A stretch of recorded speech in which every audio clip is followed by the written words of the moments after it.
Hey man, it's me, Kevin Smith, the annoying voice of podcasting, and you're listening to the non-annoying Three Guys in a Flick. Ladies and gentlemen, please take your seats. The show is about to begin. Oh, what a day. What a lovely day.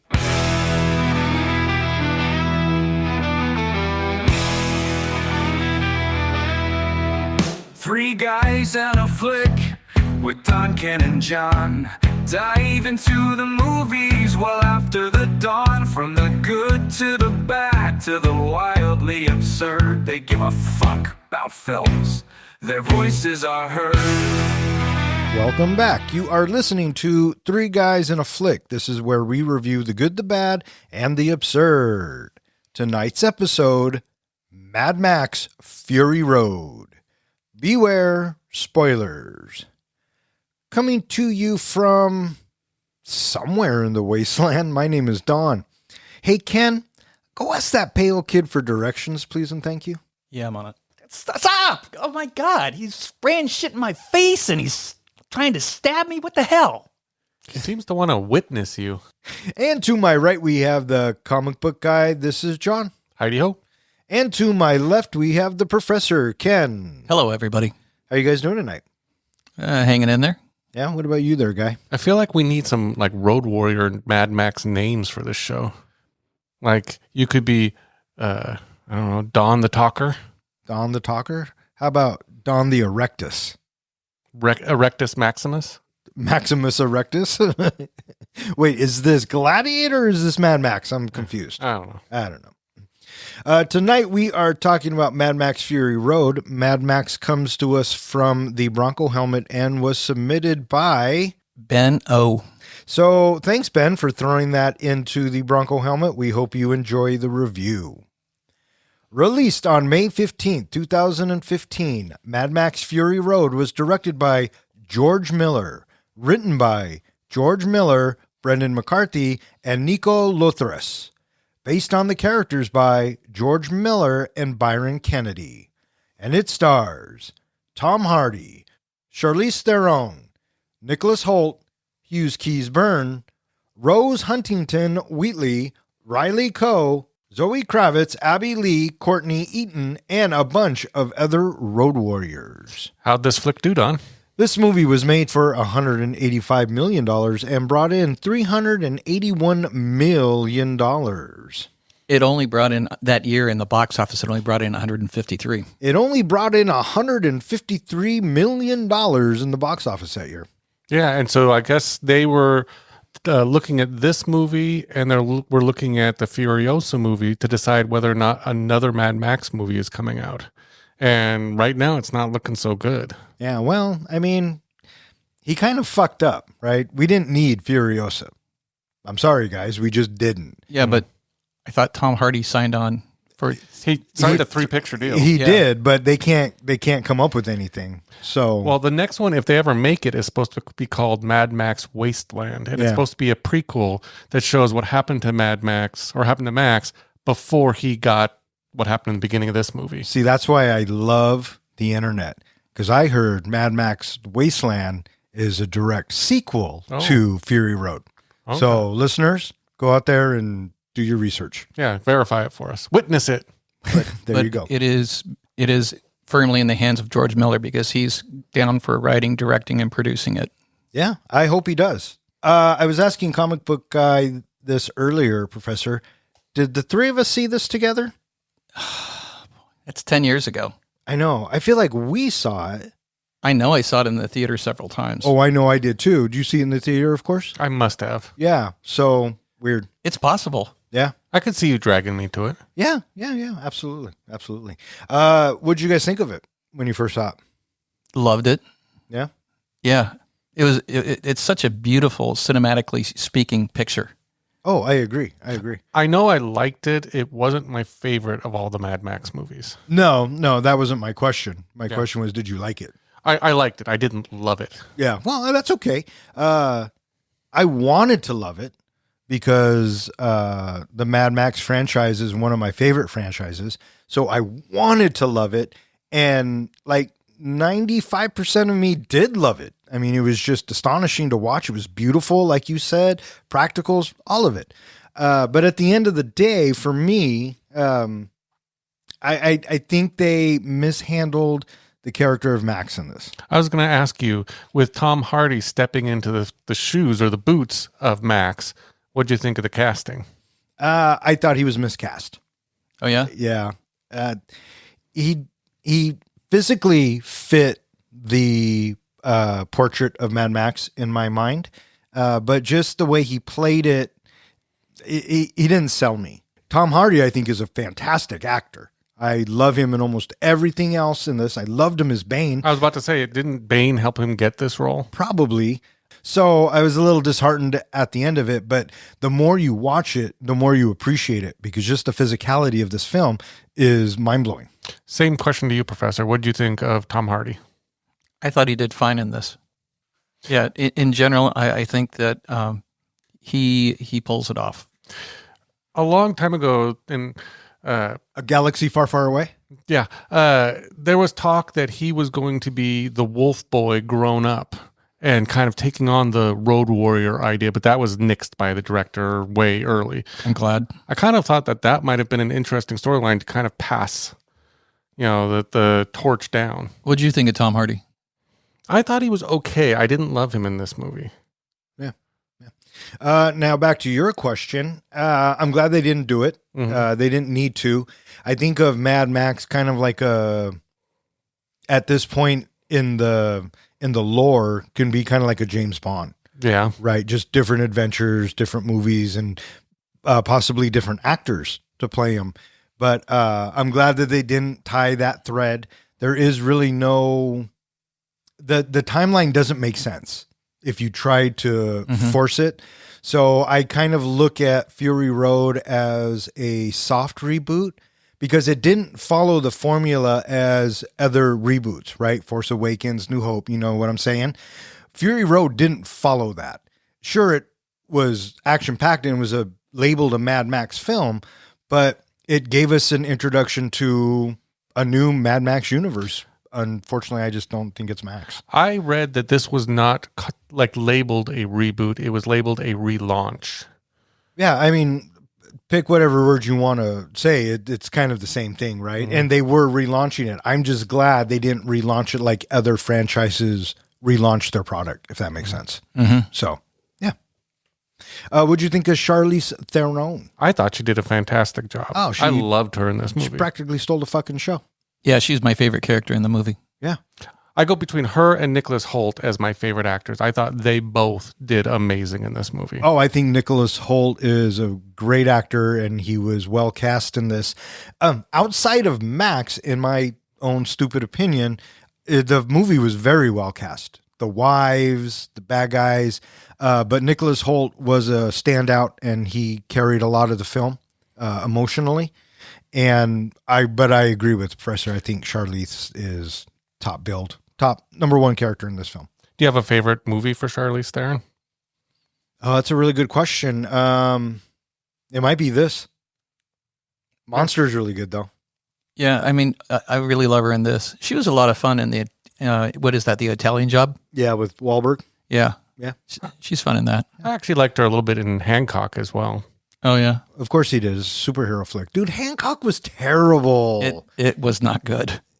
You like her in that? You guys are just haters. No, we're not. No, we're lovers of good films. Okay, listeners, put Hancock in the helmet so we can talk about it. There you go. Well done. That's a good idea. Yeah, well done, comic book guy. Now, regarding Nicholas Hoult, Yeah. I was actually going through and trying to decide which is my favorite movie that he has done, and I think hands down, it's this one.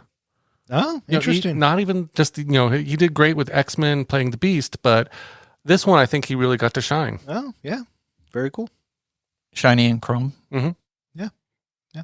I don't know if I have a favorite Nicholas Hoult film. I mean, this would definitely be up there, but he's great in About a Boy. He's great in X-Men. He's also in that Warm Bodies movie, I believe. Which is actually a really good movie. Have you guys ever seen it? Yeah, I love that movie. Yeah. Yeah. So yeah, I don't know.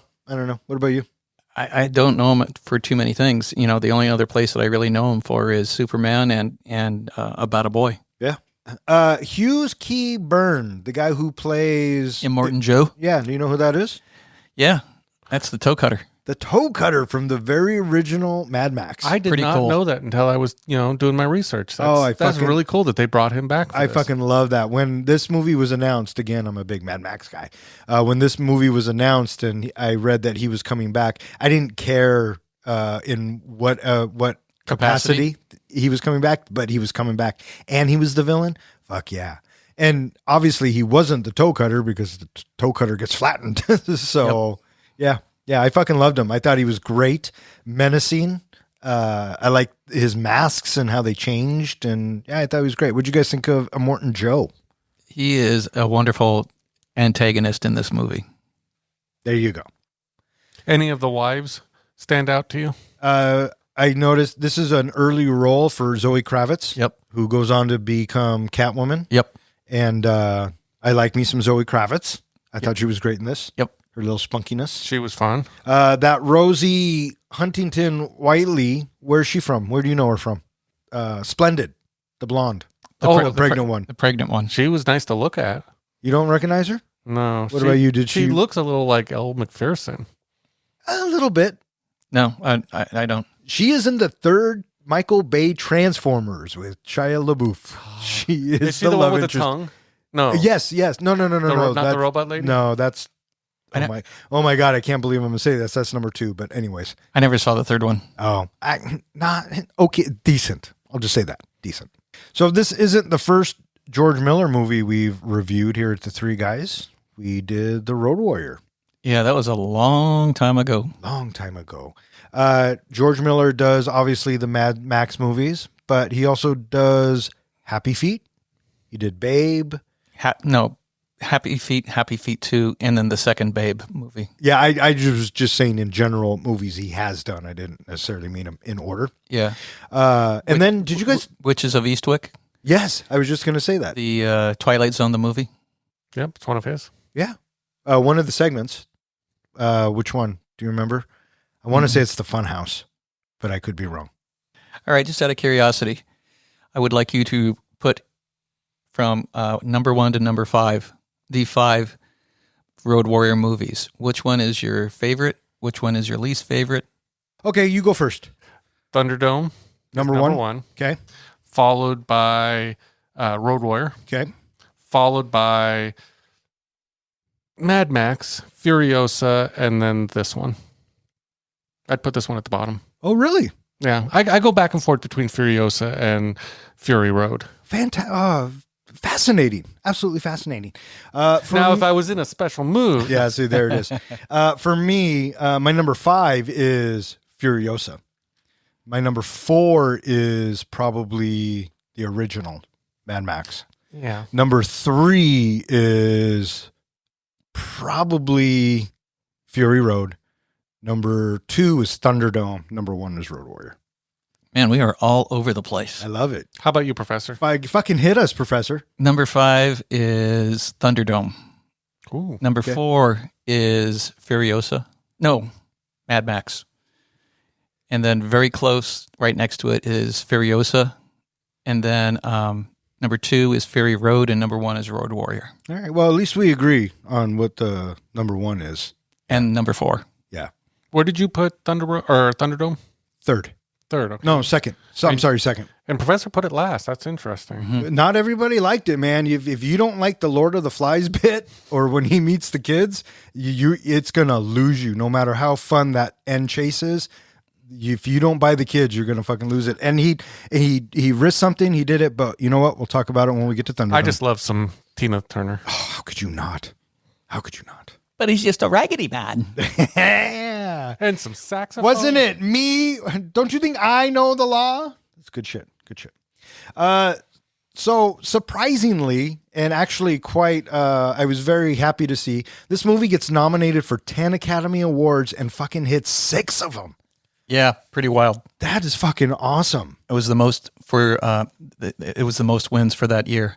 So it lost out for picture. It lost out to Spotlight. For directing, it lost out to Revenant. For cinematography, Revenant. And then visual effects, it lost out to Ex Machina. Yeah, but everything else. Yeah. So it won for film editing, costume design, makeup and hairstyling, sound mixing, production design, and sound editing. The film editor was Margaret Sixel, who is George Miller's wife. I fucking love that. And she said that she had over 400 hours of film to watch, and it took her 3 months to see all of it. Yeah. And did you know that they ran out of money after they got it all filmed, and he didn't have a beginning or an end. And he and his wife sat and cut it for like a year.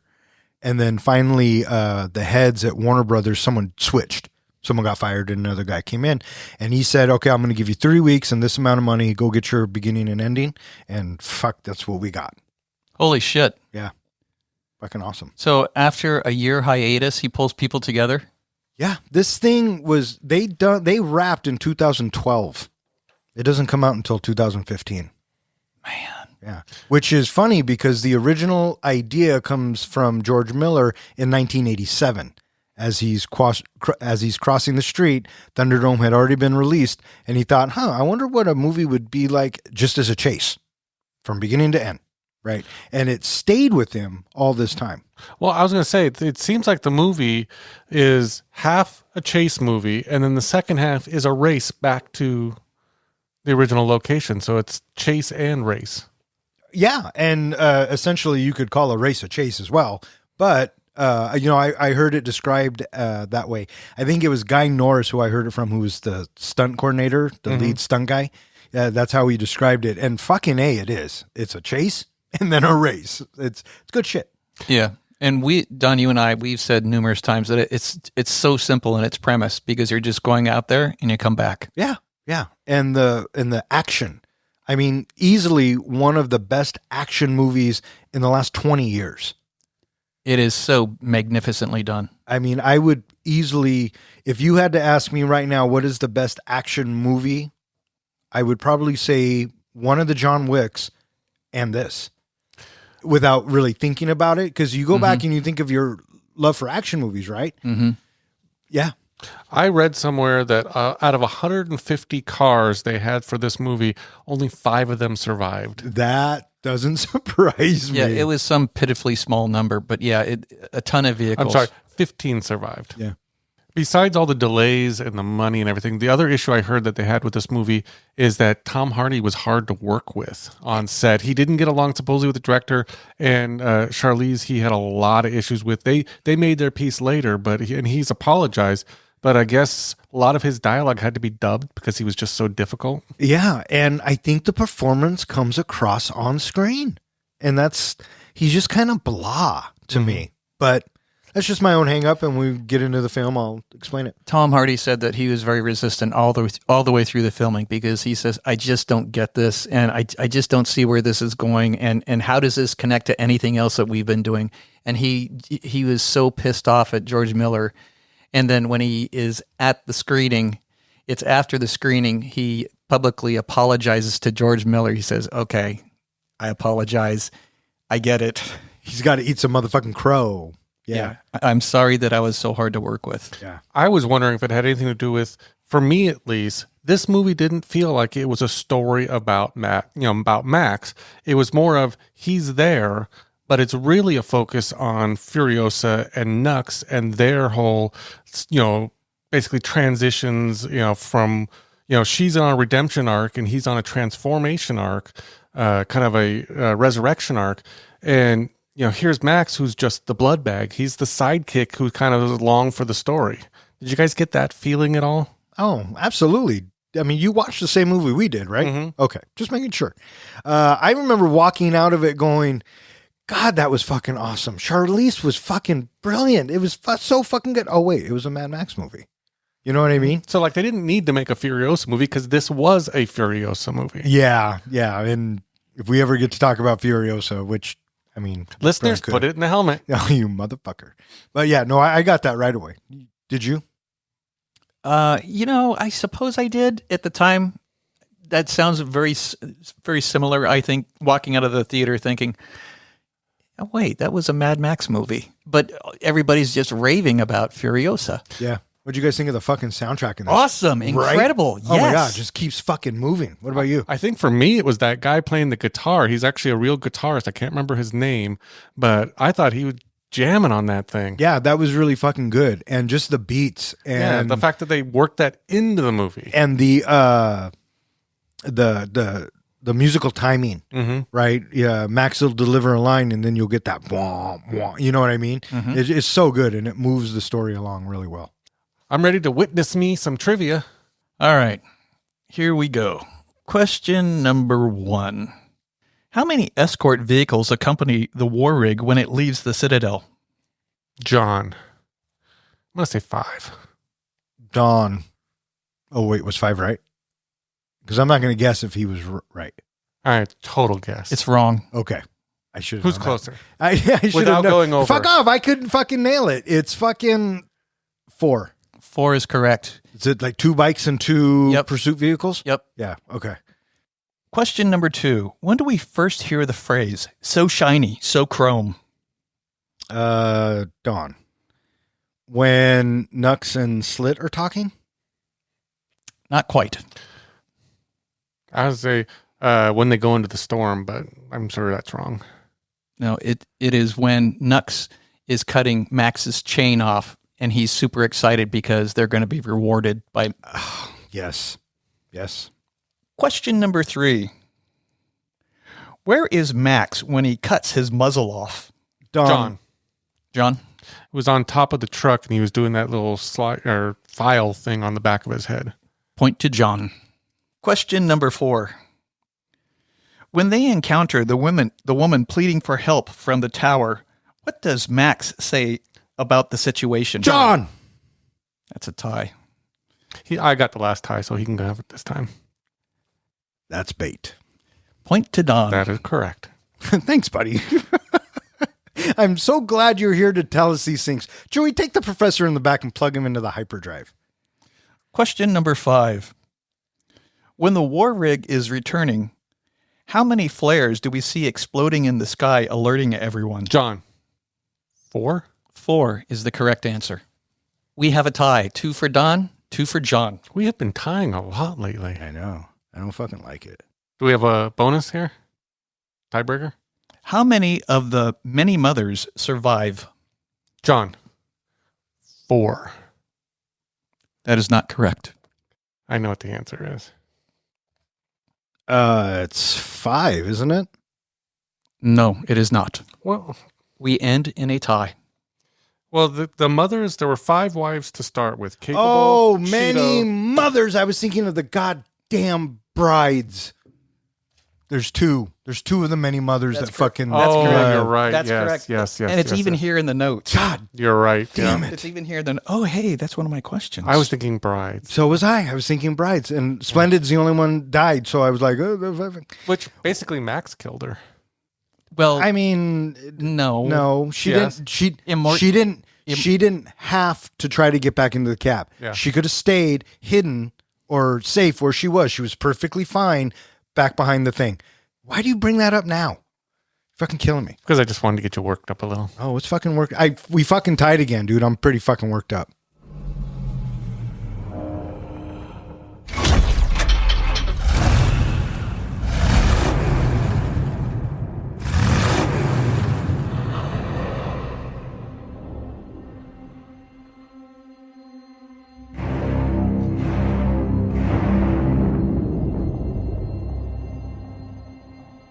Max Rokotansky is captured by the War Boys, fanatical followers of the tyrannical warlord Immortan Joe. Taken to Joe's stronghold known as the Citadel, Max is imprisoned and used as a human blood bag for a sick war boy named Nux. Meanwhile, Joe sends his trusted lieutenant Furiosa on a routine supply run in a massive armored vehicle called the War Rig. Unbeknownst to Joe, Furiosa has smuggled his 5 prized wives, young women he keeps for breeding, out of the Citadel in a daring bid for their freedom. When Joe discovers the deception, he mobilizes his entire army, including Nux, who brings Max along, still chained to his vehicle, and gives chase across the desert. A high-octane pursuit unfolds, ending in a violent sandstorm. Furiosa manages to escape while Max and Nook survive the wreckage. Max eventually catches up with the war rig and attempts to take it, but Furiosa and the wives hold their ground. After a tense standoff, Max reluctantly joins forces with them. Nux makes a failed attempt to sabotage the rig from within, but is cast out once again. So I love the way the movie begins with the Warner Brothers and then the road show. It looks all decrepit, and you got the sounds coming. You got the start of an engine. I love the engine revving. Yeah. And then we get a nice little voiceover from my man Max, and he says, "My name's Max." What'd you guys think of the narration opening? It was good. Yeah. And so after the narration, we see Max's interceptor and Max. And the first Harry Max. Yeah. And the first thing I'm thinking is, how the fuck does it get the interceptor back? You fucking blew it up in Road Warrior. Comic book. Yeah, I know. And the video game. Mm-hmm. And so I said, okay, but that's one of my favorite cars ever in cinema history or in the world, so I'll allow it. And the long hair and the way he looked, it reminded me a lot of him in Thunderdome. Right? Mm-hmm. But so we get the interceptor, but it's just way too brief. It's so sad. I know. Because after his narration, he hears something coming, yeah. And he packs up, takes off. And I like how once he leaves, the camera doesn't move. Yes. And it's quiet. And then all of a sudden, vroom, all the cars pass and he's in a heap of fucking trouble. And almost immediately, his car is capsized. Which was kind of post-traumatic stress for me because it always breaks my heart in the Road Warrior when he blows up the car. And now I have to watch it get totaled again. And it's right off the bat. That's what I'm saying. It just kicks you in the balls. One of the things I thought was interesting that George Miller did with this film is he tried to keep all of the action and everything you were supposed to be looking at center screen at all times as much as he could, because he said he didn't want the audience's eyes to have to move away from the center of the screen. Yeah. It was such a cool effect as well. After the car crashes, that it slides right up to us. Yeah. And then Max crawls out. There was a cool effect that he did because obviously the stunt driver was driving the car that flipped. I think it was the same guy who broke his leg flipping in Road Warrior. Yeah. He was Guy Norris. Yeah, he was driving the car, and so he did all the flips with the car, and then George added that sand like cloud that came up so that they could then transition to Tom Hardy calling out of the car. Yeah. And let's just get this out of the way real quick. I mean, if you haven't seen Mad Max Fury Road, then what the fuck are you listening to this for? But all of the practical effects and all of the cars, they were fucking real. Mm-hmm. Everything was built, everything was blown up, and everything was flipped. What they primarily used CG for was the sky. Yep. The color, and to erase all of the safety equipment that they needed for all these fucking stunts. Even the people jumping from car to car, things like that, that was all practical and real. Yeah. And so Max gets captured, and he's going on with his narration, and ultimately he says, I'm going to survive, or I'm a survivor. And he's being taken back to the Citadel. And he's being integrated into the system. Did you see what it was reading on his tattoos, what it was written? I caught some of it. I caught it was 12,000 days from the blast, and something about him being a road warrior.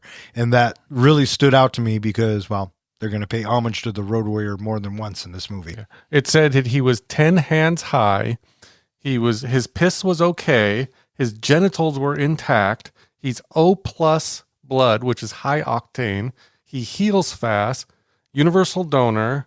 And then it also, I thought was funny, it said keep masks because he's basically feral. Yeah. And so they're cutting his hair and they want to brand him. And he's like, nope, not having that. Wasn't it creepy watching the little kids gathering his hair? Yeah. I mean, they're all fucking, the whole thing was creepy. He breaks free and he starts running through these tunnels, and we get that score, and it's just pounding, and the camera keeps moving. And then finally he gets to these doors. He opens it up, and it's a fucking cliff. Well, along the way, because earlier on when we first started the movie, he was hearing the voices. This is where we start getting the visions of a little girl and a mother that apparently died. I didn't realize it when I first saw this movie, and when I've seen it since, that was not his wife and kid. I thought they were just kind of remaking the idea of Mad Max, of how he lost his wife and kid. No, that was someone he lost between Thunderdome and to this point. Right. Nobody knew that. No. So for me, as I'm watching it, these flashbacks really, they bother me. Mm-hmm. They bother me a lot. I just took it as that he's tortured, haunted by people that he's lost from his past. Sure, absolutely. And yeah, they're obviously people that he met after all of the events that we've seen. But as an audience member and as someone who loved the fucking franchise, I was hoping that maybe it was his wife or his boy, his child, which was a boy, not a girl, and it was a baby. But anyways, the flashbacks bothered me. Yeah, but that's just me. I love the chase music that we get as the wild boys are after him, and then just that bit at the end when we get that side shot as he's swinging back and they grab him, and then watching him being dragged inside. What really fucked me up was when they put that thing over his face and then they start pulling him back. That was weird. Did you catch that when he goes out that door and gets on the hook, one of the war boys falls, and while he's falling, he's not yelling, like screaming, he's yelling yes as he falls, because it's a heroic death for him. Yeah, absolutely. And then right after that, bam, Mad Max, Fury Road. And you're like, okay. And that's just the opening. And that's just the opening. And then we are introduced to Immortan Joe. He's getting ready. And Furiosa. Well, with this Immortan Joe, you first see him as kind of this old man with all these tumors, and they're blowing the white stuff on him to kind of help with the hurting of the tumors. And then they put on this kind of stuff that makes him look like he has fake muscles. Yeah, it's like armor. I like how we see Furiosa, and she's got the tattoo, the branding on the back of her neck, and we are introduced to the war rig. And that thing, that looks so badass. Come to be that she's the one doing it. Holy shit. Fuck yeah. Yeah. And it's interesting to me that they have to lower all of the vehicles down because they're all up in the mountains. Clearly Morton Joe doesn't fucking trust nobody. But he's separating himself from the rabble below. And we also get a bit where Morton Joe comes out and addresses the crowds. What'd you think of Morton Joe's kids? Rictus, Erectus, and his little kid in the chair. It fit the world. Yeah. It was very post-apocalyptic, and they were,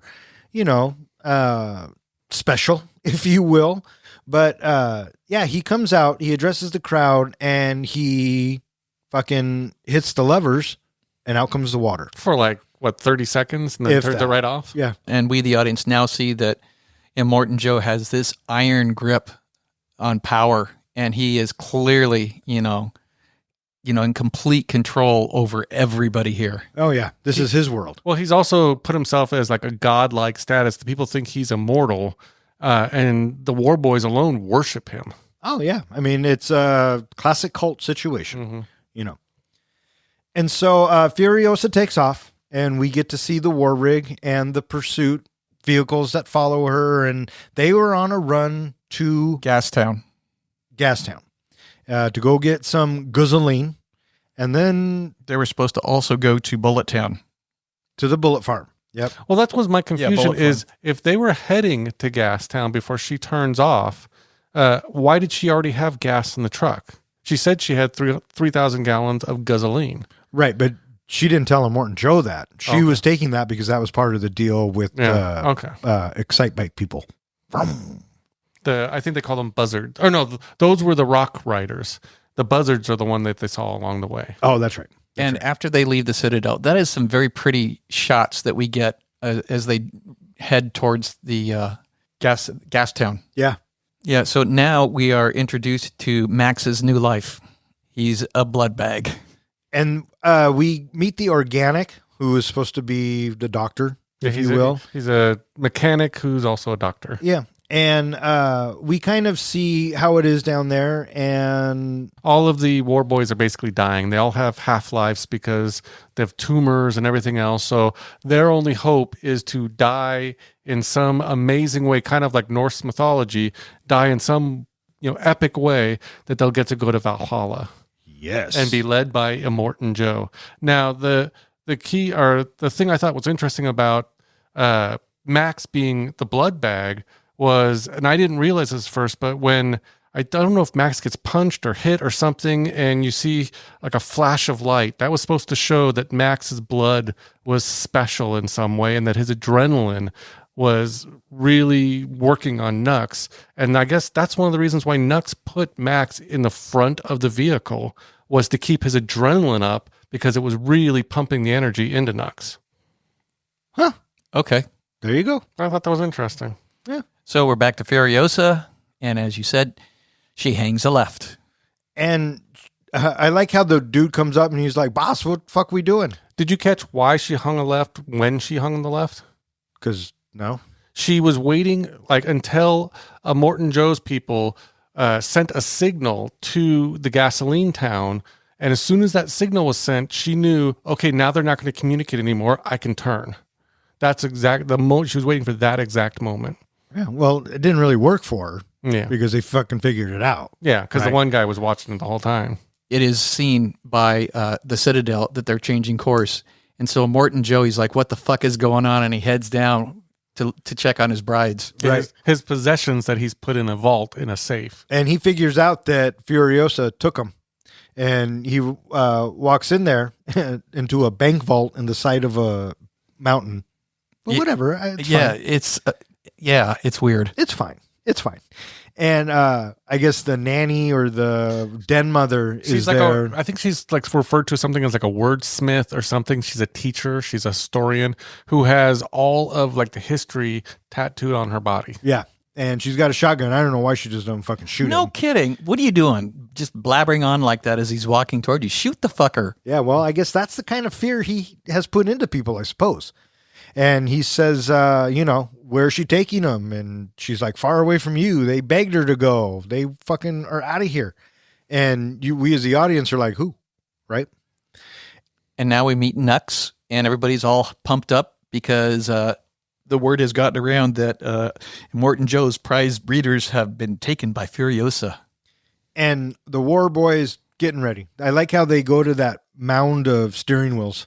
Yeah, it's supposed to be an altar representing, the people who've been, blessed by a Morton Joe with the steering wheels, as well as a remembrance to all the war boys who have fallen. Yeah.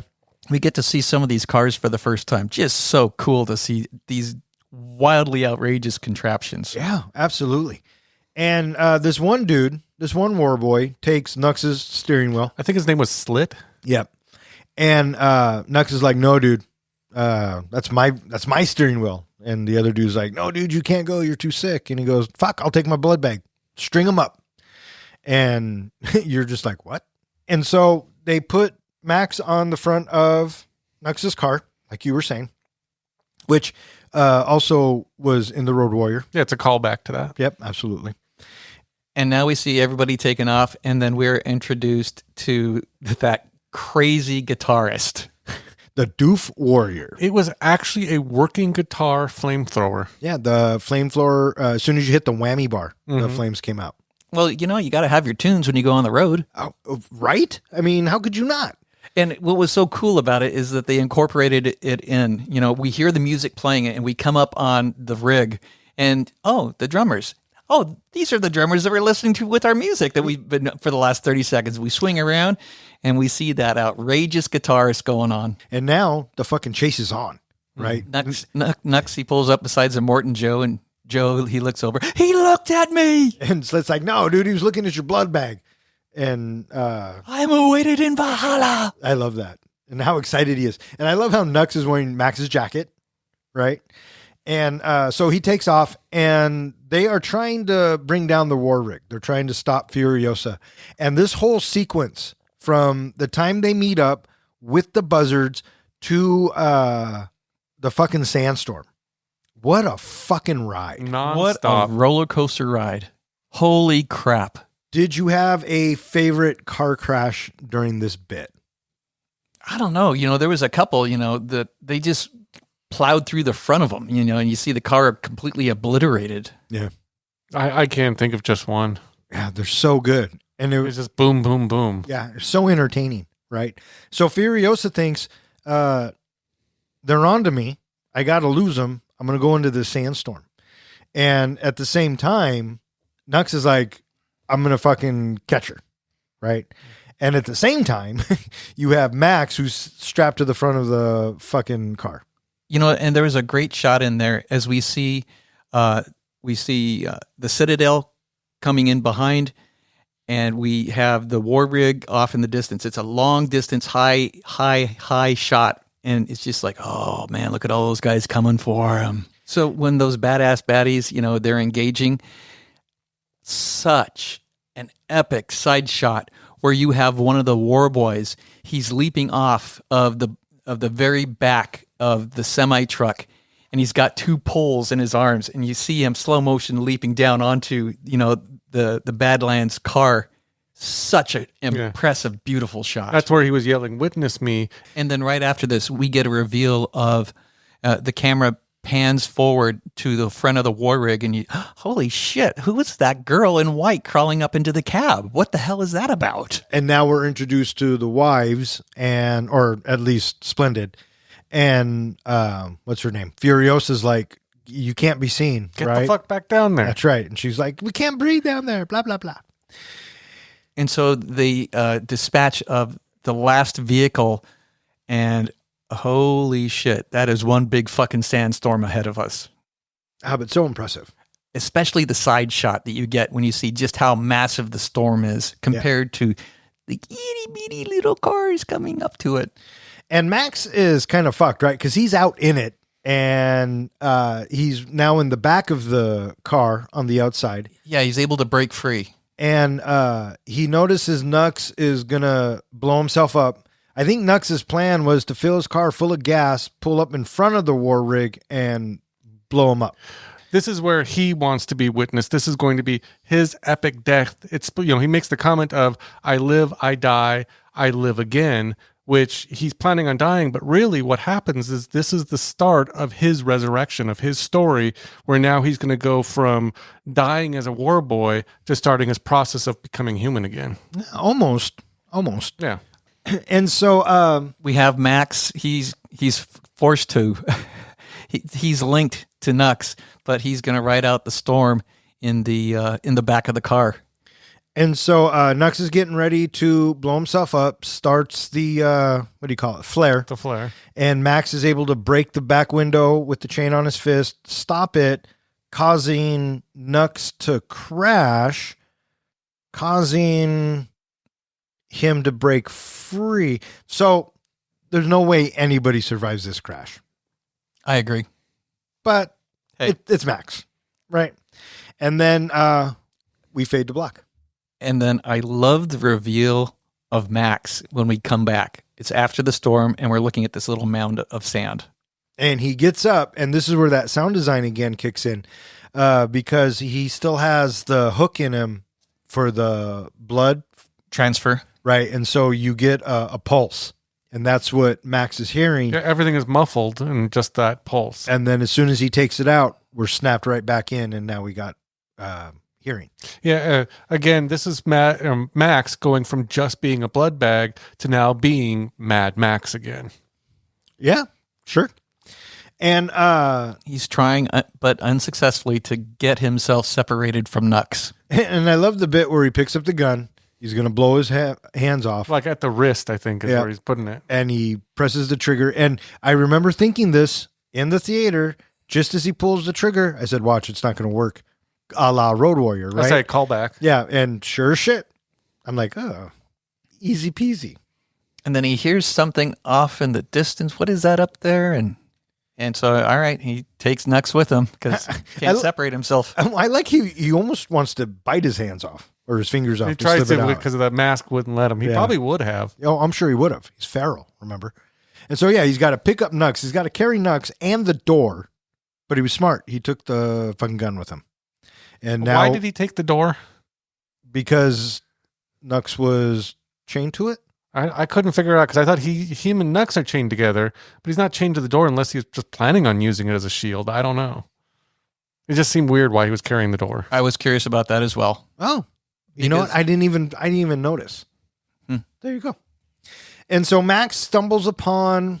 He is given the most unexpected sight that I think that he could have ever expect to think of. Do you think he was more excited to see all these women standing around, those good-looking women standing around, or them pouring out all that water so freely? Oh, I think he wanted the water. Yeah, that's what I think too. 100%. Because as soon as they notice him, and you have Furiosa, she's trying to bang all the sand out of the truck. Mm-hmm. And as soon as they notice him, they all kind of freeze. And he's got the gun. And he tells them to bring the water.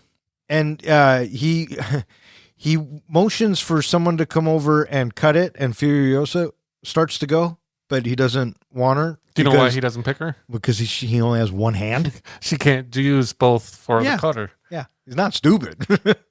And so one of the brides comes over. I think he also looks at Furiosa as the largest threat of the six. Without a doubt. If she can't use the bolt cutter, she's just going to swing it at him. Right, exactly. So one of the wives comes up, and during this time, she's not strong enough to snap it. And so Max takes his attention off Furiosa for just that brief second, and then the fight. Mm-hmm. What'd you guys think of this fight? It was good. It was fucking great. It was crazy, like fast, like all the cuts and the clips. And I love how she gets the shotgun and puts it to his head and doesn't go off because we already know it's not going to work. Right. And it was well choreographed and it looked great. And it ends up with, as they're fighting, Nux kind of wakes up too. Because all the water that's splashed on him. Right. And there's a gun. We also see Immortan Joe. He is off in the distance coming. And this just racks the tension up that much more. Right, because... time's limited. Yeah, absolutely. And so eventually Max gets the upper hand. Nux is awake. He has Nux cut the chain. And then I like how he pulls his jacket off. I love the bit where Max gets to the gun, but he doesn't have the bullets. But Nux has the bullets and he slides himself right up there so he can load the gun. So because Nux is thinking, hey, we're trying to stop Furiosa. Yeah, we're on the same side and we're going to be rewarded because of this. The enemy of my enemy is my friend, right? Mm-hmm. And Max gets the upper hand and he's like, fuck this noise. I'm getting my jacket and I'm fucking leaving. What do you think of the fact that Max got in the truck and tried to drive away, leaving them stranded in the desert? It doesn't surprise me at all. You know, Furiosa just kind of lets it happen because she knows, right? At some point it's going to die. And all the other ones are like, what the fuck? What are we going to do? And we also get something that gets called back later on in the movie, which is one of the brides, I think Splendid, tries to go towards the truck and Max shoots the pistol and clips her on the leg a little bit, causing a little bit of blood. We also, at this point, they also announced that she's the favorite. And now he's fucked because of it. Yeah, pretty much. And so he takes off and he gets not very far because 500 feet, maybe. The war rig has a kill switch on it. And so they catch up and I like how Max is just sitting there and she's like, it's got a kill switch. Take us with you and we can get out of here. I'll show you how to do it. And he's like, okay, you can come. And she's like, no, all of us. And then he's like, well, fuck, we'll wait. And he's just sitting there. Well, did you she gave him 3 pitches and he went for the last one? Well, yeah. After when the 3 pitches were, the first one is she tells him about the war rig, right? You're sitting on blah, blah, blah, horsepower, fastest thing out there. You're also relying on the generosity of a very, very bad man. And Max is unfazed by all of this. He's like, fuck that. I don't care. Yeah. And then she says, do you want that thing off your fucking face? And then as soon as he opens the door, we get the score again. Mm-hmm. That hard hitting music that tells us, oh, it's time to move again. Mm-hmm. And so everybody gets on board. She comes in. She does the fucking sequence. And the war rig takes off. We also get to see that they aren't friends yet because Max does not trust him. He's still holding a gun on him. He collects all those guns, a ton of freaking guns from everywhere. I love the gun collecting bit. All in that big bag. What's it a callback to? Another movie. Road Warrior. No. Thunderdome. Why? Oh, at the beginning when he's checking into Bartertown. That's And right. he pulls all those weapons out of himself. That's right. Yeah, and then we also see Nux. He jumps onto the back of the war rig.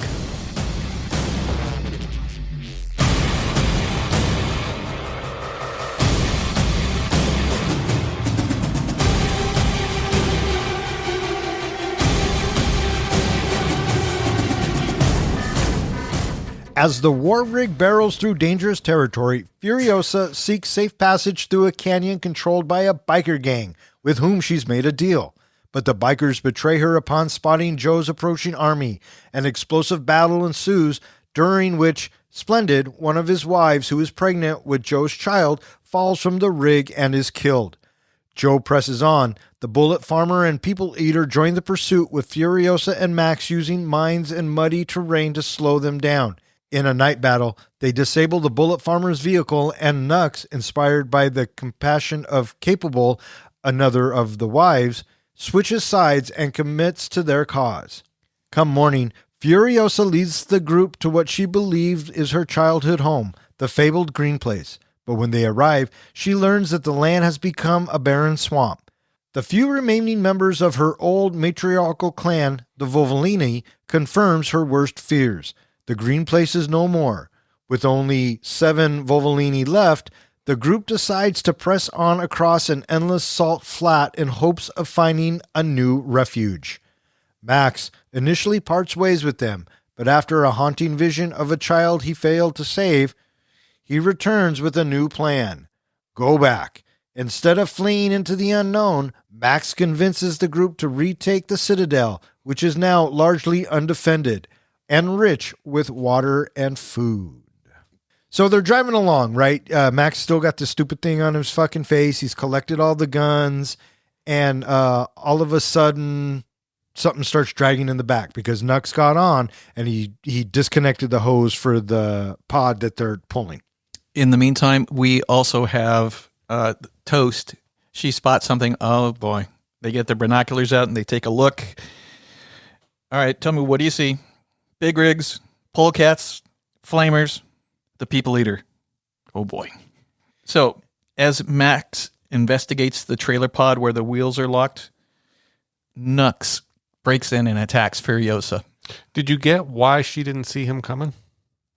Because there was no mirror? Her mirror got shot out earlier, so I thought it was clever how they kind of worked that storyline to make sure it was explainable. Otherwise, she would have seen him in her rearview mirror. Oh, yeah. It got shot out. And then she replaces it later with a mirror. Never once thought about A it. hand mirror. Yeah, never once thought about it. So after she identifies that they're dragging something, she's like, fuck, I got to go do it. And Max is like, no, I'll go fucking do it. Which now he's kind of becoming trusting, or It's his first attempt that we see that maybe he is softening his stance on trying to not necessarily be dick. Not trusting to everybody. Right. And he probably has a better chance of surviving with these people than without at this moment. Because, I mean, he even notices, he looks over and he says, more of your friends are here. And it's Gastown now. So they've got Gastown and Bullet Town. Well, it's Gastown first, then Bullet Town. Yeah. Either way, they're both chasing him. Yes, the bullet farmer is also in pursuit now. And this is also the bit where he fixes the pod and he finally gets that fucking thing off of his face. That drove me nuts for this whole movie that he wore that. Was it a call out to him being Bane? Him wearing that face thing? If you want to look at it like that, I suppose. It just drove me fucking nuts. Yeah. His dialogue drove me nuts. He, as a character of Matt's, drove me nuts. Anyways, moving on. So we have Nux. After the altercation, he ends up getting thrown from the cab. So he's out of the truck. And they reach their rendezvous point, and hopefully, I struck a deal and it's still good. Yeah. But her deal says that she's coming alone. Right. And so she's not supposed to have the wives with her. She's not supposed to have, of course, Max in the cab with her. And she's not supposed to be chased by all these people. Yeah, and so one of the guys yells down to her. He's like, "I am not happy. 3 war parties." Yeah, well, I got unlucky. Let's do this. And she tells Max earlier, you might have to drive this motherfucker, right? Well, he also, Max won't tell her his name. So what does she call him? Fool. Fool. Yeah.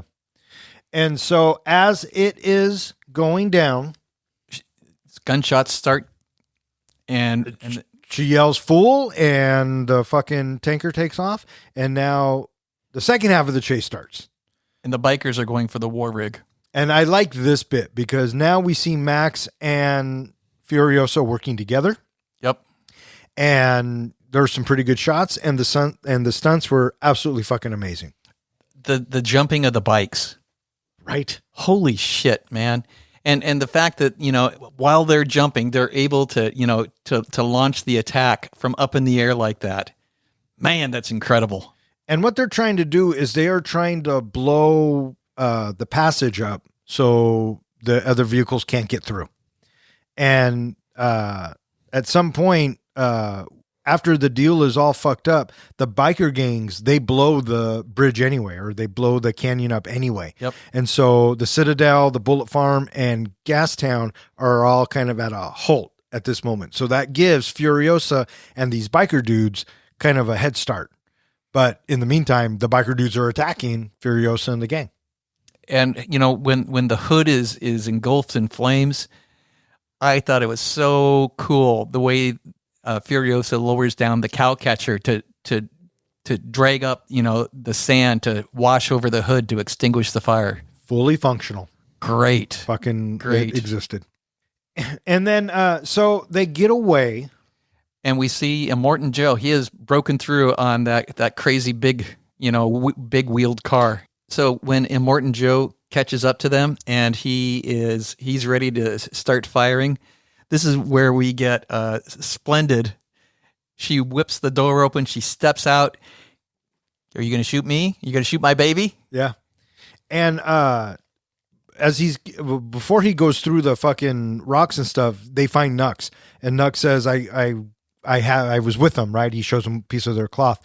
And as they're chasing Furiosa, Nux tells Immortan Joe, get me close. There's a secret passage. I'll get in and I'll fucking pike Furiosa in the back. And he's like, no, shoot her in the fucking head. Bring me back what's mine. I love the bit when he gets on the tanker and he runs and the chain gets caught. And he fucking falls over and the gun flies out. And Immortan Joe, mediocre. Yeah.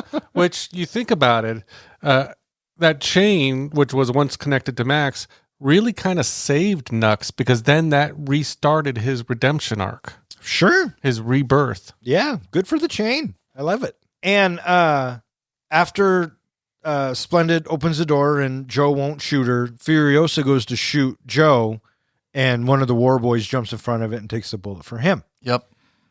And then the chase is on. And then Immortan Joe, he gets himself in front, and that ridiculously big jump that he does to get in front of the war rig. Uh-huh. He's like, oh, wow, it's just so impressive. And then at some point, we have the spear that is shot through the steering wheel, and they're not able to turn.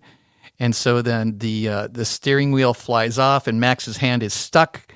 And so once they get that freed, oh my God, here comes that piece of that big rock. And so Furiosa, she reaches over with the wrench, and she gets it, and they start turning just in time, but not enough time, type of thing. And bam.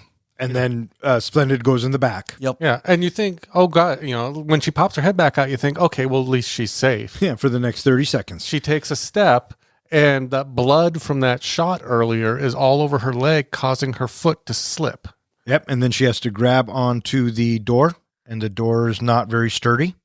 So in a way, it might be Furiosa's fault too. Yeah. And so it falls, and Immortan Joe sees her and goes to swerve, and then his rig completely flips, and the wives are tripping. They're like, go back, go back, go back. And Max is like, she went under the tire. And Furiosa says, did you see it? And he just looks at her and he says, she went under. They move on. Did you catch Immortan Joe's mask during this? Yeah, it opened. Yeah, it's only one of two times, I think, in the movie that the mask, because it's supposed to be like a breather mask to help him breathe, that it actually opens. Yeah. And then so We have war boys continuing the pursuit on a motorcycle. And the war rig stops because they need to make some repairs. And Cheeto, she makes a break and she starts running back. Yeah. and this is where we get to see Furiosa's prowess with a rifle. sniper rifle. One shot, 2 dudes. Boom. They're dead. Next shot that we get, you get this very pretty shot. Okay, clearly they've gotten the pass open again because here comes everybody and they're driving at us and you got that gorgeous sunset going on type of thing. Absolutely. And then the camera comes down and we get down to the ground and then they drive right over us. Yep. Very cool, very pretty. And then you get another pretty shot where we look at the war rig from the side and it's a gorgeous sunset shot of the side of the war rig. Very, very pretty. And at the same time, Capable is going to watch the tail end of the war rig, right? She's watching the back. And Furiosa is going to go down and make some repairs. And Max is going to drive. What the fuck? Can you go down and make repairs? I fucking love that. I love that concept. So cool. Yeah. Of making repairs while you're driving. While you're driving, yeah. And the way she straps in and has to do it, it's really fucking cool. And Candid notices Capable. Capable, yeah. And Capable notices Nux.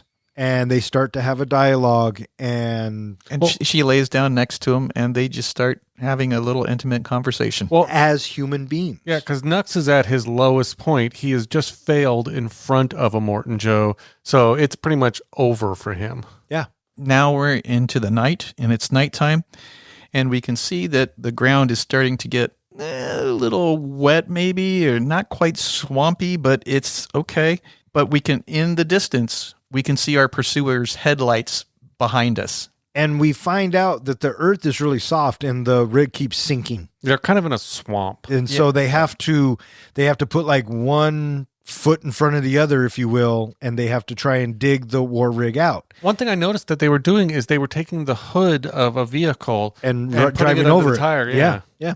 In the meantime, we also have Angahared. She's passes. She's dying. And Morton Joe wants the baby. Erictus, you had a little baby brother. Perfect in every way. And then Erictus's line, did you hear that? I had the baby brother. And he was perfect. Perfect in every way. Did you know that guy was actually a former WWE wrestler? Yeah. Yeah. I can't remember who he was, but I read that somewhere. Yeah, he didn't last long. Yeah. And so back to the quagmire, and it shows that the war rig is definitely slowing down. And Nux, he's now actively trying to help. Because they put the hood or whatever in front of the wheel and it starts to drive and both Furiosa and Max look at each other like, what the fuck? And then they find out Capable's like, no, he wants to help. And Nux says, you need to go put the winch around that thing over there. Did you notice that as Nux's redemption story, his rebirth goes on, the white paint and everything on him is now fading back to pink. So he's becoming human as the story is going on. Yeah, I mean, yeah, it's a great metaphor. I just took it as all the white stuff was washing off after a while. And so Max has to do something, or they have to do something to try and slow down the party. So they go back and they plant some bombs. And as... Because they can see, it turns out it's the bullet farmer. Right. In his little tank vehicle. Well, yeah. Well, first, the bombs stop everybody. Stops Joe, stops People Eater, stops everybody. Because if you stop long enough in that mud, you're going to sink. And the bullet farmer had those treads, like a little tank, like you were saying. Yep. And he's like, fuck, I'll go take care of this. And he takes off. So the bullet farmer, he's crazily firing, and his shots are reaching the war rig. So they get the rifle out. And all right, Max, he's going to try it. But you only got 3 bullets left. And he does it again. And you can see on Furiosa's face, like, come on, man. Well, this shows that Max isn't the best at everything. Well, yeah, no, it's a perfect bit because he's getting ready to take that last shot. He breathes, and then he just lifts the rifle up to give to Furiosa because he knows, right? Yep. And this is another sign of trust where she puts the gun on his shoulder, and she's like, "Don't breathe." And boom, she fucking nails it. Well, it also shows she's come to realize she needs him as much as he needs her. Oh, absolutely.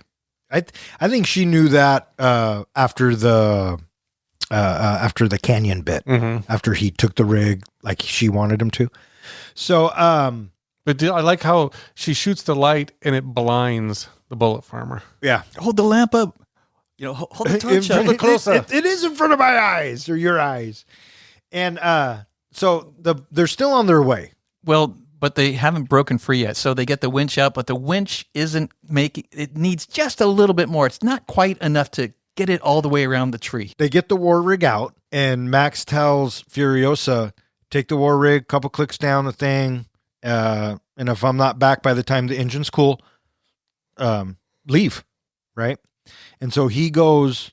I love the shot that we get of the bullet farmer in the moonlight, and he's, the moon is behind him. He's got his guns up in the air, and he just, I am the scales of justice. Yeah, just screaming at the top of his lungs, firing his guns willy-nilly. Mm-hmm.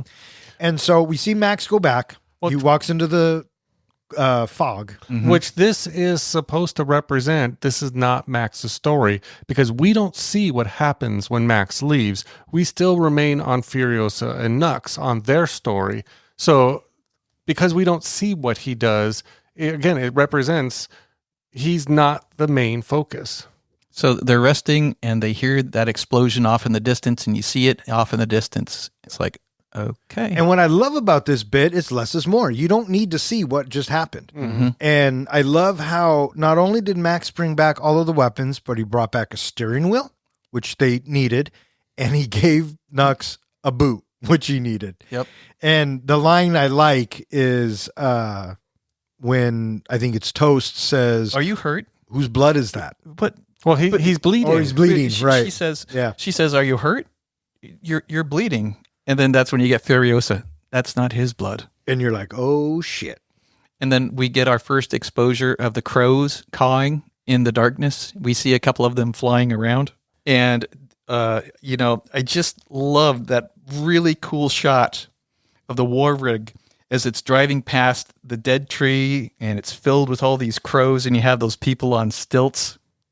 It just looks so otherworldly. And so we cut to the next day. And Furiosa's driving. We are in the desert now. Yeah. And Max wakes up because he has a nightmare. More of these visions. In one of these visions, I don't know which one it is. I think it's this one. You see two eyes bulging. Mm-hmm. That's from Mad Max. Oh. Mm-hmm. There's also one of these visions where the little girl tells him to watch out. And right as she says, watch out, an arrow in the dream comes at him, which was a vision of what happens to him shortly afterwards. And is supposedly how he knew to put his hand up, because the arrow was going to come at him. He had an actual vision of the future. They see something off in the distance. They turn to investigate, and they find a woman on a tower pleading for help. A naked woman on a tower. And I love Max's first reaction. That's bait. Which, obviously. And then so it is told that, when they get there, the Furiosa gets out and starts saying, I'm Furiosa, daughter of this, that, and the other. I'm part of the many mothers, the clans.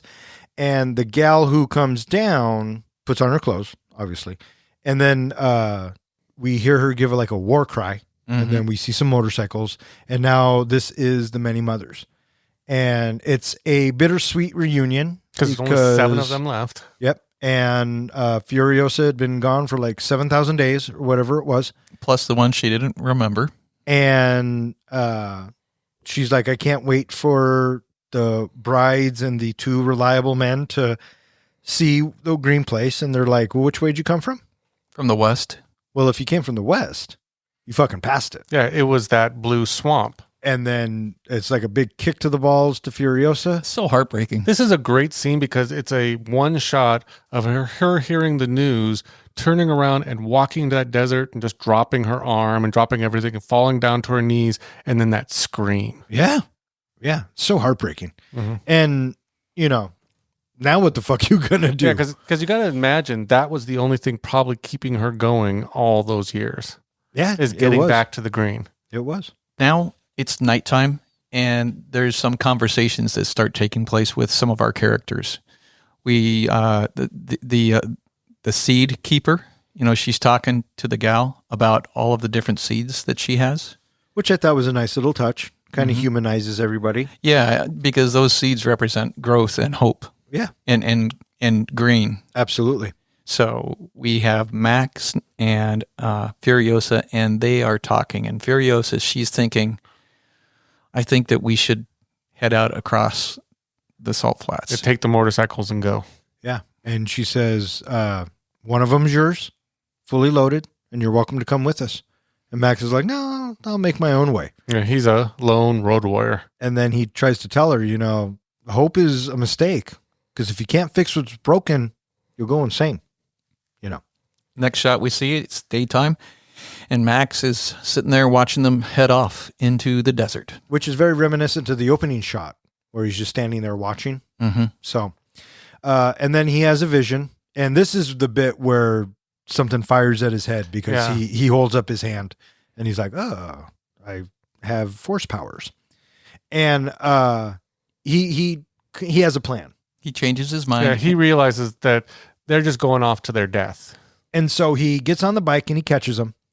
And he says, yeah, you can ride for 160 some odd days that way, but I guarantee you all you're going to find is salt. But if you turn around and you go back this way, and everybody's like, go back the way we came. And then the wives are like, yeah, no one will be there. They're out chasing us. And it's a new green place. And yeah, absolutely. And it's unguarded. And then Capable's like, and we'll be with Nux and he'll bring us back. And Nux says, yeah, kind of feels like hope. And even though Max said, don't trust hope, but it was Max who gave him hope to begin with. Right. And the plan is to go back the way they came, uncouple the pod and blow the canyon again, and then right off to the Citadel. And everybody's on board. Furiosa's kind of like, and then Max says, it'll be one hard day. Isn't that what he says? yeah, it's going to be a hard day, but at the end of it, Hopefully. maybe we'll both come across some form of, Redemption. which was her whole arc. You've been saying this all night. I have. Oh, for fuck's sakes.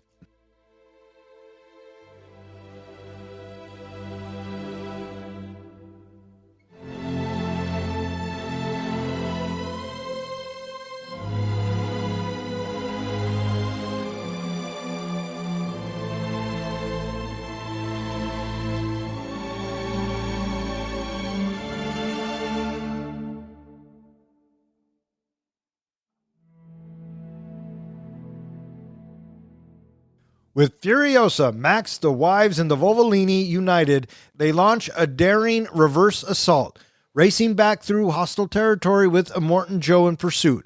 The final act is a non-stop gauntlet of violence, sacrifice, and vengeance. During the battle, several Volvolini are killed, Toast is taken, and Furiosa is seriously wounded. As the rig nears the canyon, Joe catches up. In a brutal fight, Furiosa boards Joe's vehicle to save Toast. She manages to kill Joe with a well-placed strike, thanks to Toast's distraction. Nux redeems himself in the ultimate way, sacrificing his life by wrecking the rig to collapse the canyon behind them, preventing any further pursuit. Max, wounded and weary, gives Furiosa a life-saving blood transfusion. They return to the Citadel with Joe's corpse in tow. The oppressed citizens rise in celebration, overthrowing their tyrant's regime. As Furiosa and the survivors ascend to the Citadel's throne, Max silently slips away into the crowd, a drifter once more. Roll credits. So before we get into this, I'm going to ask you guys real quick. Would you like better, the chase or the race? Okay, let's see here. They both, no, the race. Yeah. I got to go with the race because there was more resolution during the race. Yeah, but I like the race just because it fucking look cooler. Those polecats? The polecats. Are you fucking kidding me? The polecats, because, when we're first introduced to those as they swing into the frame, you're like, holy shit. And everybody is on their ass. Everybody. Did you know that they hired Cirque du Soleil people to help with those scenes? Uh-huh. Yeah. One of the directors who did Cirque du Soleil in Vegas, he's the one that came up with the idea. Yeah, it's a great behind the scenes thing. So they're making their way back, and I like it when Toast says they're, what are you doing? Praying? To who? Anybody who's listening? Because, this is a shot in the dark. And as they're coming back, Immortan Joe and the gang are kind of just chilling. And then one of the war boys says, there's the rig. They're going back. The Citadel's undefended. And fucking they got to go. Yeah. And so the Doof Warrior wakes up and we get the riffs and they're going. There were a lot of things that drove me nuts about Max's lines. But the one, like you were saying, when the Interceptor pulls up. That's mine. Fucking dumb. I'm sorry. Come on, guys. They took my blood. Now they take my car. That might even be worse. But yeah, those things drove me nuts. But anyways, And then right after this, the guy's up on the hood and he's feeding fuel into the intake, and He's actually spitting nitro. and so Nux is Insane. like, I got this, and don't blow my engines. and they No, fuck it, I'm just gonna give him a little nudge. and he does it, but he ends up choking. And so who fucking takes over? The guy with the heart of gold, Max. And yeah, this whole fucking sequence, this whole race back to the Citadel, it was just fucking jaw dropping. Yeah. And then from the back, we see these harpoons are being shot into the back of the war rig, and then you got those the plows that are dropped down into the ground to slow the rig down. Yeah. I like how as they're driving along, Max tells Nux, "You got to go make some repairs. We got to go take off 3 bolts of the pod." And during this whole time, you have the polecats coming in. When You they're- have Furiosa almost getting choked out. The one that broke my heart was the chainsaw on the little old lady, the one with the Yeah. seeds, because it hits her and she knows. She knows instantly she's fucked. But you notice that she doesn't want to cause any distractions. So None she at all. keeps it to herself. That's right. And she just sits there and she dies. She just bleeds out. Yeah, super sad. Yeah, eventually, yeah. And I was kind of surprised that all of the many mothers got taken out so quick. Yeah. But, I mean, They were warriors. There was warrior deaths. oh, sure. But They're going to Valhalla. it was so crazy watching the polecats come in. But the best polecat of all was the one that comes in and snatches toast. Yeah. So frightening. Oh, absolutely. So as he's coming back, so he was back there trying to cut those chains, but then he's called back up to the front. And as he comes up to the front, we get one of the war boys. He pops up and he shoots a spear, small arrow. And Max, he gets that flash of the girl and he slaps his hand up to his head and it hits his hand instead. And Don sitting in the fucking audience rolls his fucking eyes. So, Now we are at this, I don't want to say wonderful, but more or less it's this wonderfully perilous moment because, Furiosa, she's stabbed and you can tell that she's hurting. She made the sacrifice play to catch Max and hold him outside the truck, which left her vulnerable to get stabbed. And so that was kind of showing that they now have kind of bonded in a way that she will sacrifice for him. yeah, I didn't think she was going to let go of him. I didn't think so either. Not by any stretch. And I like how Nux is under there doing the fucking repairs, and then he kicks Max to help him up. That was a pretty big kick to throw him to the other car. Yeah, well, I mean, those are fucking fast reflexes, too. But the last little bit of this, perilous moment is we can see through the passenger window of the war rig that Immortan Joe, he's right out there and he's looking over and you see Toast's face in the window. And he's holding Toast faced at the window, taunting Furiosa. So it's like, man, Furiosa, she's like, this is not good. And she's fucking stabbed and bleeding out. Yeah. And it's she's fucking holding rough. on to Max for dear life. That's right. And the people eater, right? The big dude who likes to play with his nipples. The cannibal, yeah. Did you notice his expression when he ran over the Vovalidi lady? He chuckled. It's more like he He kind of, yeah, he got a little ecstasy out of it. yeah. And so I loved it how Max gets kicked into his vehicle and then he just he holds him in Max holds him in front of himself as someone's shooting. So essentially Immortan Joe shot him. yeah, that's right. He's a shield. Yeah. And what they're going to do is he's going to blow up the people eater rig, right? Give him some space. And then you get that polecat and he grabs Max. And he takes him out. And so you have Immortan Joe's truck, you have the war rig, and you have the speaker truck, right? And Max has got to make his way up. And in the meantime, Furiosa is going to make her way up to Immortan Joe's rig.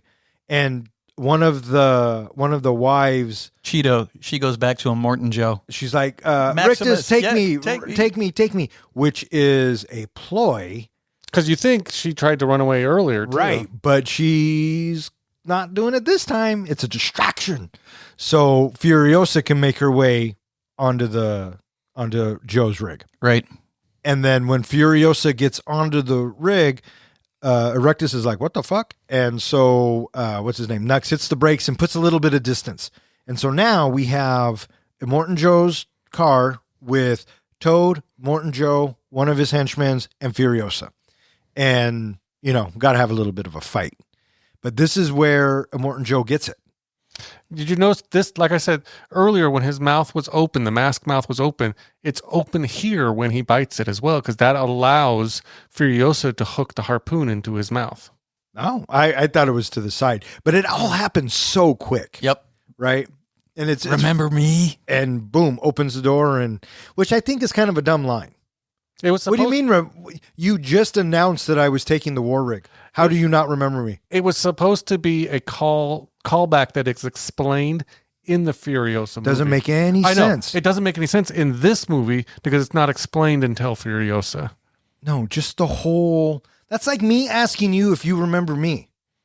Do you remember me, John? What she was trying to say is she's now that little girl who was taken by Immortan Joe all those years ago. I still think it's a dumb I line. didn't get Yeah, that. she got back to that point.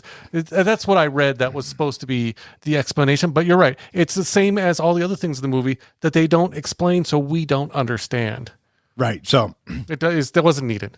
and so, He gets his face ripped off. and they're driving away, and now Erictus is pissed, and he wants to kill everybody. We get everybody transferring off of the war rig and up to Immortan Joe's car. Which is perfect because that's what they needed to get back into the Citadel. And I don't think they even thought about that part, right? That just kind of worked out in their favor. Yeah.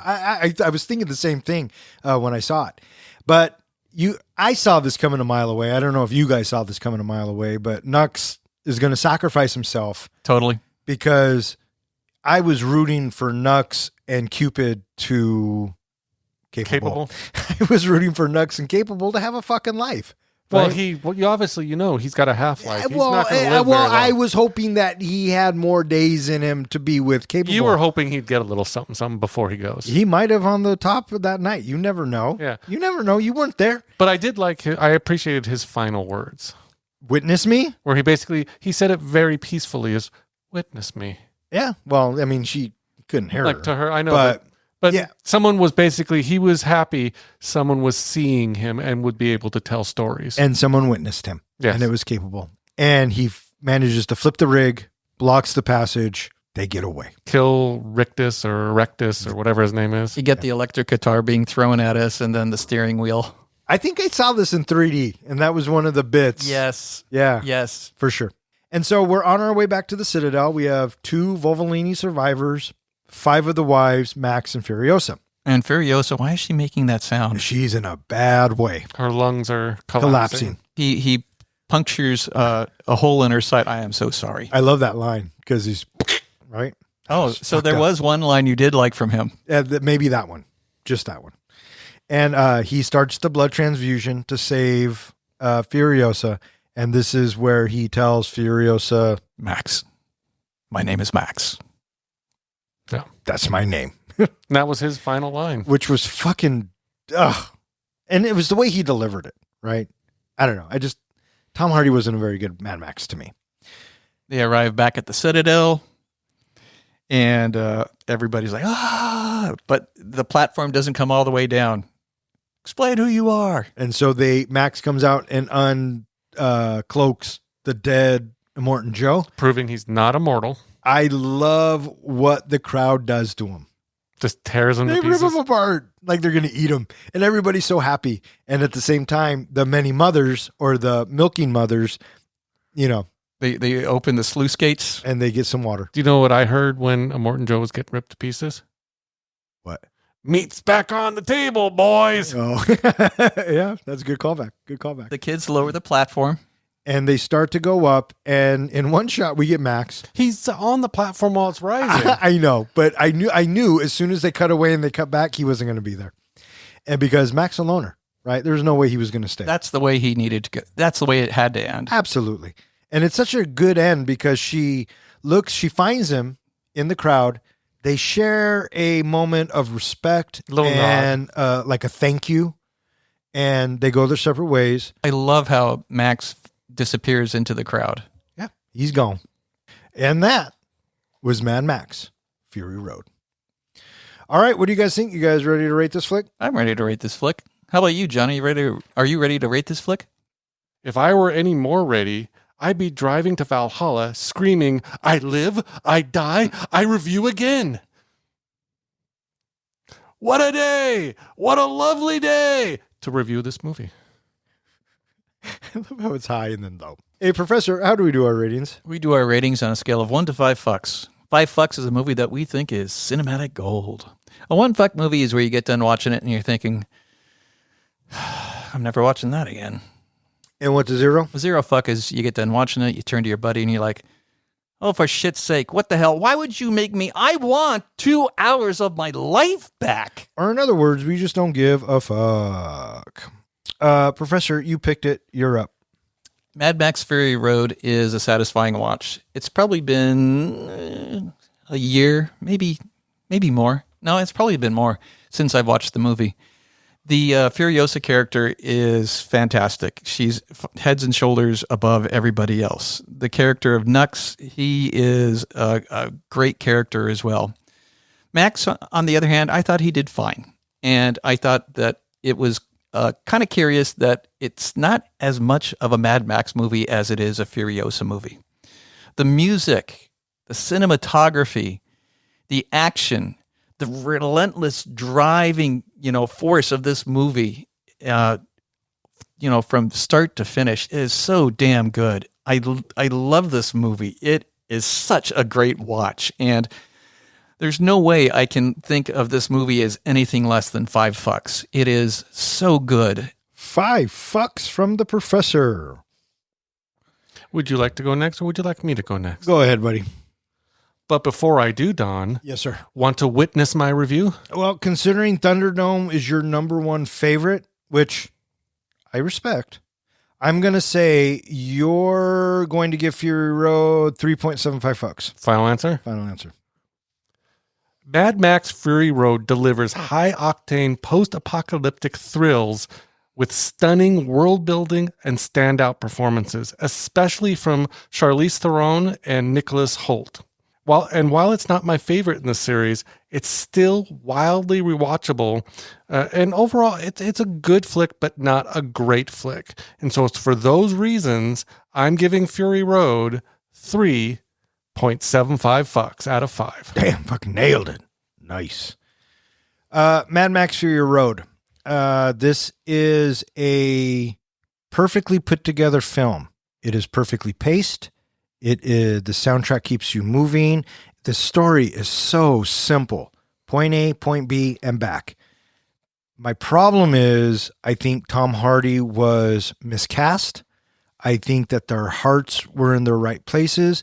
But at the end of the day, this does not feel like a Mad Max movie to me. But that doesn't mean it's not a great movie. Luckily for us, Charlize Theron steals the show and makes me love Furiosa. Now, I get irritated some years later when they do the backstory that we didn't need, but that's a different podcast for a different time. Overall, I think Fury Road is a lot of fun. It is one of the best action movies, I would say, in the last 20 years. Hands down. Could I watch it? Yes. Will I watch it again? Absolutely. Will I roll my eyes every time Tom Hardy's on screen? Probably. And it's for those reasons I'm giving Mad Max Fury Road 4 solid fucks. So with 4 fucks from me, 3.75 fucks from the comic book guy, and cinematic gold from the Professor, that gives Fury Road an average of 4.25 fucks, which now puts it in the 10th spot with Enter the Dragon, Hunt for the Wilder People, Ghostbusters Afterlife, and Saving Private Ryan. It is slightly better than Casino Royale, Scream, The Big Lebowski, The Breakfast Club, and Top Gun Maverick. And it is slightly worse than Hot Fuzz, Scott Pilgrim vs. the World, A Nightmare on Elm Street, The Matrix, The Road Warrior, and The Crow. So there you have it, boys. All right, that is going to wrap it up for this episode of Three Guys in a Flick. If you would like to know which movie we're going to be reviewing next, please check out the website. Speaking of which, hey, John, where can they find us? They can find us at threeguysinaflick.com, where we go ahead and post all of our show notes. All of our podcasts are available there, and there's a form where you can submit a movie to go in the helmet and have us review. You can also find us at all of social media, where on Tuesdays, I've started posting what movie we will be releasing the following Thursday. You can also find us at any place that hosts podcasts. And while you're listening to us, it's a great time to subscribe and leave us a comment. And in the comments, if you want, add a movie and we'll put it in the helmet. All right. I just want to take this quick second and acknowledge 2 shout outs. First one is from Jason W., who said, hey, can you guys do the Teenage Mutant Ninja Turtles from 1990? Well, I got good news for you, Jason. It is actually episode 39 in our library. So go back, take a listen, and please remember, Be nice. Be gentle. we are a different podcast now than we were back then. So listen to it. Let us know what you think. And lastly, we have a comment from Loke626 who says, in regards to the Happy Gilmore episode, thank you, 3 guys, for another great episode. Did not see this one coming. Love this movie as it is a definite comedy classic and one of my top 5 Adam Sandler movies. I put it up there alongside Tommy Boy for its non-stop comedy and heartwarming storyline. As always, I can't wait for the next episode. You guys either do movies I love or have never seen and tend to try to watch that movie before going into the episode. 4.25 fucks from me, and I'd call it Clappy Fillmore. I like that. Clappy Fillmore. Yeah, that's good. That's good. Hey, thanks for playing along there, Loke626. The professor has the biggest smile on his face I've seen in a while. Maybe Clappy Filmy more? Whoa, why? Don't try to embellish. Okay. Just Clappy Fillmore. just accept. I also want to thank Ben O for throwing this into the Bronco helmet. I hope you had as much fun listening to the review as we did recording it. And I also want to thank anyone who listens and who has suggested a movie. If you keep listening, we'll keep recording. For 3 Guys in a Flick, I'm Don. I'm John. And I'm Ken. Thanks for listening. So shiny. So chrome. 3 guys with some mics, yeah, dive into the flicks. We're here for the real talk, no time for the tricks. Don as the captain, steering us right. Kid drops now, is shedding light. John with the comics, bringing the hype. From the good, the bad, to the absurd, we break it down, make sure you heard. Passion for the screen, we ride or die about movies. You know, we always give a fuck, no lie. Coming to you from somewhere in the wasteland. Why does that kid keep chanting, "Witness me"? What's he want us to witness is what I wonder. No, he should have never once uttered those stupid fucking lines. That's what should have Why happened. do you hate those lines so much? We'll get there. Yes. Bring it down there, Squirrely Dan. Rose hunting hose hunting win, Abby Lee, Courtney Easton, and a bunch of other road warriors. Courtney Eaton. What did I say? Easton. Oh.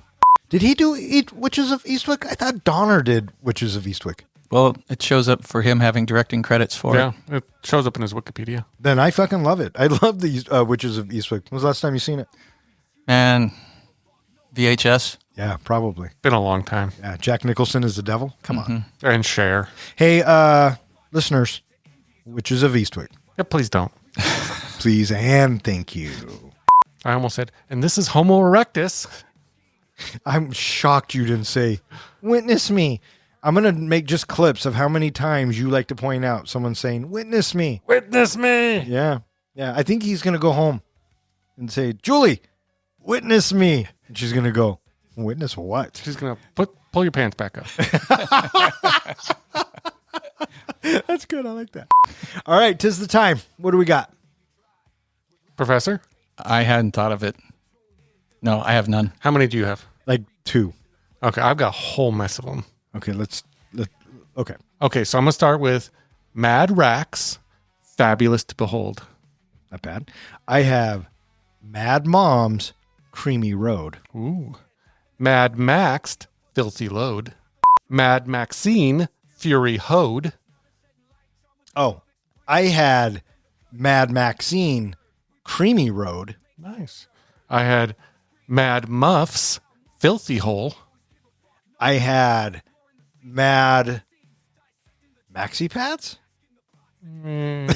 That's a bit much. I know. Okay. Mad Max fiercely rode hard and put away wet. That's not bad. Not bad. A bit of a mouthful. All right. May all of your days and nights be filled with happiness. All right. Fuck up. Good night. Hit the sky, so tune in, feel the thrill, catch the vibe. As three guys in a flick, keep the passion alive. Fuck that.